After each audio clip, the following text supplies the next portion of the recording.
Town hall ಅವರು ಹೇಳ್ಬಿಟ್ರು ಸುಮಾರು ವರ್ಷಗಟ್ಟಲೆ ಆಗೋಗಿತ್ತು ಈ ರೀತಿಯಾದ ಕ್ರೌಡ್ ನೋಡಿ. ಅದನ್ನು ವಿಶೇಷವಾಗಿ ಮೇಲ್ಭಾಗದಲ್ಲೂ ಹೌಸ್ಫುಲ್ ಆಗೋಯ್ತು ಅವತ್ತು. ಹಾಗೆ ಸೊ ಅದೇ ಉತ್ಸಾಹದಲ್ಲಿ ನಾವು ಮುಂದುವರೆದಿದ್ದೀವಿ. ಈಗ ಸೆಪ್ಟೆಂಬರ್ 27ಕ್ಕೆ ಶಂಕರ್ನಾಗ್ರವರ ನೆನಪಿಗಾಗಿ ಶಂಕರ ಉತ್ಸವ ಅವರ ಒಂದು ಸ್ಮರಣೆಗಾಗಿ, ಹಾಗೆ ಡಿಸೆಂಬರ್ 27 ವಿಷ್ಣು ಉತ್ಸವ.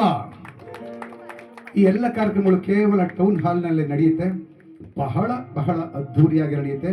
ಅದರಲ್ಲಿ ವಿಶೇಷವಾಗಿ ನಮ್ಮ ಶಂಕರ ಉತ್ಸವ ಏನ್ ಬರ್ತಾ ಇದೆ, ಅದರಲ್ಲಿ ಅರುಂಧತಿ ನಾಗ್ ಅವರು ಬರ್ತಾರೆ. ಹಾಗೆ ನಮ್ಮ ಶಂಕರ್ ನಾಗ್ ಅವರ ಜೊತೆ ಬಹಳ ಆತ್ಮೀಯರಾಗಿದ್ದಂತ ರಮೇಶ್ ಭಟ್ರು ಬರ್ತಾರೆ. ಹಾಗೆ ಮಾಸ್ಟರ್ ಆನಂದ್ ಮತ್ತು ಮಾಸ್ಟರ್ ಮಂಜುನಾಥ್ ಇವರಿಬ್ಬರು ಅವ್ರ ಜೊತೆ ಬಹಳ ಚಿತ್ರಗಳು ನಡೆಸಿದ್ದಾರೆ. ಅವರಿಬ್ಬರು ಬಂದು ಹಾಡಿ ಕುಣಿತಾರೆ ನಮ್ಮ ಜೊತೆ ಅವತ್ತು. ಹೀಗೆ ಬಹಳ ಬಹಳ ವಿಶೇಷಗಳಿದೆ. ಒಳ್ಳೊಳ್ಳೆ ಹಾಡುಗಳು, ಡ್ಯಾನ್ಸ್ಗಳು. ಜೂನಿಯರ್ ಶಂಕರ್ನಾಗ್ ಬಿಜಾಪುರದಿಂದ. ಹೀಗೆ ಬಹಳ ದೊಡ್ಡ ಏನ್ ಮೊನ್ನೆ ನೀವು ನೋಡಿದ್ರು ಅಂಬಿ ಉತ್ಸವ, ಅದೇ ರೀತಿಯಾಗಿ ಅಥವಾ ಇನ್ನೂ ವಿಜೃಂಭಣೆಯಿಂದ ಮಾಡೋದು ಸಿದ್ಧರಾಗಿದ್ದೀವಿ. ಎಲ್ಲ ನಮ್ಮ ಅನಂತ ಸರ್ ನೇತೃತ್ವ. ಹಾಗಾಗಿ ಈಗ ಆ ಒಂದು ಕಾರ್ಯಕ್ರಮಕ್ಕೆ ನೀವೆಲ್ಲರೂ ಸಿದ್ಧರಾಗಿ.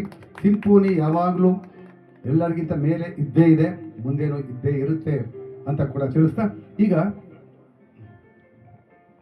ಇಲ್ಲಿ ಎಲ್ಲರೂ ಕೈ ಜೋಡಿಸೋದ್ರೇ ಒಂದು ಕಾರ್ಯಕ್ರಮ ಆಗೋದು. ಒಬ್ಬರಿಂದ ಯಾವತ್ತೂ ಕಾರ್ಯಕ್ರಮ ಆಗೋದು ತಪ್ಪು. ಸಂಘ ಸಂಸ್ಥೆಗಳಲ್ಲಿ ಪ್ರೆಸಿಡೆಂಟು, ಚೇರ್ಮನ್, ಸೆಕ್ರೆಟರಿ ಅದೆಲ್ಲ ಯಾವುದೋ ಗೌರ್ಮೆಂಟ್ ಕೊಡೋದಕ್ಕೋಸ್ಕರ ಮಾಡ್ಕೊಂಡಿರೋದೇ ಹೊರತು ಎಲ್ಲರೂ ಒಂದೇ. ಇವರಿಬ್ಬರು ಸೇರಿ ಅಷ್ಟು ಓಡಾಡಲಿಲ್ಲ ಅಂತಿದ್ರೆ ಆ ಕಾರ್ಯಕ್ರಮ ಅಂಬರೀಷ್ ನಮ್ಮ ಯಜಮಾನರ ಕಾರ್ಯಕ್ರಮ ಆಗಲಿ ಅಥವಾ ರಾಜ್ಕುಮಾರ್ ಅವ್ರ ಕಾರ್ಯಕ್ರಮ ಆಗಲಿ ಅಷ್ಟು ಅದ್ಭುತವಾಗಿ ಹಾಕಿ ಸಾಧ್ಯ ಇಲ್ಲ. ನಾವೇನೋ ಯಾರ ಹತ್ರ ಕರ್ಕೊಂಡೋಗಿ ಪರಿಚಯ ಮಾಡಿಸ್ಕೊಡ್ಬೋದು, ಅವ್ರನ್ನ ಇನ್ವೈಟ್ ಮಾಡ್ಬೋದೇ ಹೊರತು ಅಲ್ಲಿ ಏನೇನು ಬೇಕು ಏನೇನು ಮಾಡಬೇಕು ನೋಡ್ಕೊಳ್ಳೋರು ಬೇಕು. ಅದರಿಂದ ನಾನು ಶಿವಗೂ ನನ್ನ ಸಿಸ್ಟರ್ಗೆ ತುಂಬ ಥ್ಯಾಂಕ್ಸ್ ಹೇಳಕ್ಕೆ ಇಷ್ಟಪಡ್ತೀನಿ. ಯಾಕಂದರೆ ನನಗಿಂತ ಜಾಸ್ತಿ ಕೆಲಸ ಮಾಡಿರೋದು ಅವರೇ. ಯಾವತ್ತು ತೆರೆ ಹಿಂದೆ ಕೆಲಸ ಮಾಡೋರು ಗೊತ್ತಾಗಲ್ಲ. ಯಾರೋ ಚೇರ್ಮನ್ ತರ್ತೀವಿ, ಚೇರಾಗಿ ಕೂರಿಸ್ಬಿಡ್ತೀವಿ, ಆದರೆ ಹಿಂದೆ ಕೆಲಸ ಮಾಡಿರ್ತಾರಲ್ಲ ಆ ಚೇರ್ಮನ್ ಕೂತ್ಕೋಬೇಕಾದ್ರೆ ಎಷ್ಟು ಕೆಲಸ ಇರುತ್ತೆ ನಮ್ಗೆಲ್ರಿಗೂ ಗೊತ್ತಿರ್ಬೇಕು. ನಾನು ಹೇಳು, ಅದರಿಂದ ನಾನು ಒಂದೇ ಮಾತಾಡೋದು, ಒಂದು ಸಂಸ್ಥೆಯಲ್ಲಿ ಯಾರೂ ದೊಡ್ಡವರಿಲ್ಲ, ಎಲ್ಲರೂ ಕಾರ್ಯಕರ್ತರೆ, ಎಲ್ಲರೂ ಕೆಲಸಗಾರರೇನೆ. ನಾವು ಕೆಲಸಗಾರರೇ, ನೀವು ಕೆಲಸಗಾರರೇ.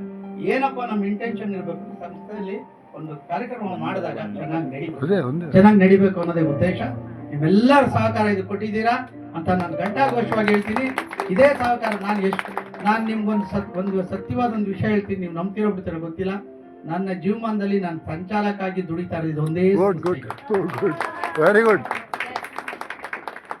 ನನಗೆ ತಪ್ಪು ತಿಳ್ಕೊಬೇಡಿ, ತುಂಬಾ ಕಡೆ ಕರೆದಿದ್ದಾರೆ. ನಾನು ಅವ್ರಿಗೆ ಹೇಳೋದಿಷ್ಟೇ, ಗೇಟಲ್ಲಿ ನಿಂತ್ಕೊಂಡು ಕೆಲಸ ಮಾಡ್ತೀನಪ್ಪ, ಯಾವ ಒಂದು ನನಗೆ ಅಲ್ಲಿ ಅವರು ಲೆಟರ್ಡಲ್ಲಿ ನನ್ನ ನೇಮ್ ಬರಬಾರ್ದು ಅಂತ. ಬಟ್ ಈ ಸಂಸ್ಥೆಗೆ ನಾನು ಇವ್ರಿಗೆ ಹೇಳಿದೆ, ಸರ್ ನನ್ನ ಹೆಸರು ಇರಲಿ, ನಾನು ಸಂಚಾಲಕ ಆದರೆ ಗೇಟಲ್ಲಿ ನಿಂತ್ಕೊಂಡು ಕೆಲಸ ಮಾಡ್ತೀನಿ, ವೇದಿಕೆಯಲ್ಲಿ ಕೆಲಸ ಮಾಡ್ತೀನಿ ಅಷ್ಟೇ. ಮಿಕ್ಕಿದ್ದೆಲ್ಲ ನೀವಿಬ್ಬರೇ ನೋಡ್ಕೋಬೇಕು. ಅವರು ಅದು ಆ ವಿಷಯನ ಅವರಿಬ್ಬರು ಅಚ್ಚುಕಟ್ಟಾಗಿ ಮಾಡಿದ್ದಾರೆ. ದಯವಿಟ್ಟು ನೋವಿನ ವಿಷಯ ನೀವು ತಪ್ಪು ತಿಳ್ಕೊಬೇಡಿ. ಅವ್ರಿಗೆ ಎಷ್ಟು ಕ್ಲಾಸ್ ಆಗಿದೋ ಏನಾಗಿದೋ ಅದನ್ನ ಮನಸ್ಸು ಕಟ್ಕೊಳ್ದೇನೆ ಒಂದು ಸಂಸ್ಥೆನ ಒಂದು ಕಾರ್ಯಕ್ರಮ ಚೆನ್ನಾಗಿ ನಡಿಬೇಕು ಅಂತ ಮಾಡ್ತಾರಲ್ಲ, ಅದು ಬಹಳ ಇಂಪಾರ್ಟೆಂಟ್. ಅದರಿಂದ ನಾನು ಅವರಿಬ್ಬರಿಗೂ ಕೇಳ್ಕೊಳ್ತಾ ಇದ್ದೀನಿ. ಎಷ್ಟು ಮೊನ್ನೆ ಅವರಿಬ್ಬರು ತಗೊಂಡಿದ್ದಾರೆ ಈ ಒಂದು. ನನಗೆ ನಿಜವಾಗ್ಲೂ ಅಂಬರೀಷ್ ಅವ್ರ ಬಗ್ಗೆ ನೀವು ತಪ್ಪು ತಿಳ್ಕೊಬೇಡಿ. ನಾನು 26 ವರ್ಷ ನಮ್ಮ ಯಜಮಾನ್ರ ಹತ್ರ ಕೆಲಸ ಮಾಡಿದ್ದೀನಿ. ಒಂದು ದಿನ ಒಂದು ಕಾರ್ಯಕ್ರಮ ಈ ಥರ ಒಂದು ಮಾಡಬೇಕು ಅಂತ ಅವರು ಹೋದ್ಮೇಲೆ ಇಲ್ಲಿವರೆಗೂ ನನ್ನ ಮನಸ್ಸಿಗೆ ಬರಲೇ ಇಲ್ಲ. ಯಾಕಂದರೆ ನಾವು ಅವ್ರಿಗೆ ಕಾರ್ಯಕ್ರಮ ಮಾಡೋಕ್ಕಾಗಲ್ಲ. ಯಾಕಂತೇಳಿ ಅವರೆಲ್ಲ ಭಾಳ ದೊಡ್ಡವರು. ಅವ್ರ ಬಗ್ಗೆ ಮಾಡ್ಬೇಕಾದ್ರೆ ಭಾಳ ಕೇರ್ಫುಲ್ ಆಗಿ ಮಾಡಬೇಕು. ಅದರಿಂದ ನಾನು ಯಾರು ಕಾಲ ಹೋಗ್ತಾ ಇವರಿಬ್ಬರು ಒಂದು ದಿವಸ ನನಗೆ ಹೇಳಿದ್ರು, ಇಲ್ಲ ನಾವು ಅಂಬರೀಷ್ ಅವ್ರ ಬಗ್ಗೆ ಒಂದು ಕಾರ್ಯಕ್ರಮ ಮಾಡಲೇಬೇಕು ಅಂತ.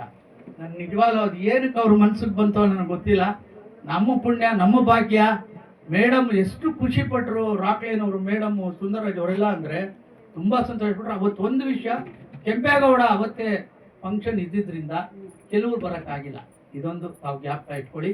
ಇನ್ನೊಂದು ಹ್ಯಾರಿಸ್ ಅವ್ರನ್ನು ಹೇಳಿದ್ದಾರೆ. ಒಮ್ಮೆ ಅವರೆಲ್ಲ ಏನಾದ್ರೆ ಕೆಂಪೇಗೌಡ ಆವಾಗಲೇ ಬಂದ್ಬಿಡ್ತು ಸರ್ಕಾರದ್ದು. ಅದಕ್ಕೂ ನಮಗೆ ಕ್ಲಾಶ್ ಆಗ್ಬಿಡ್ತು.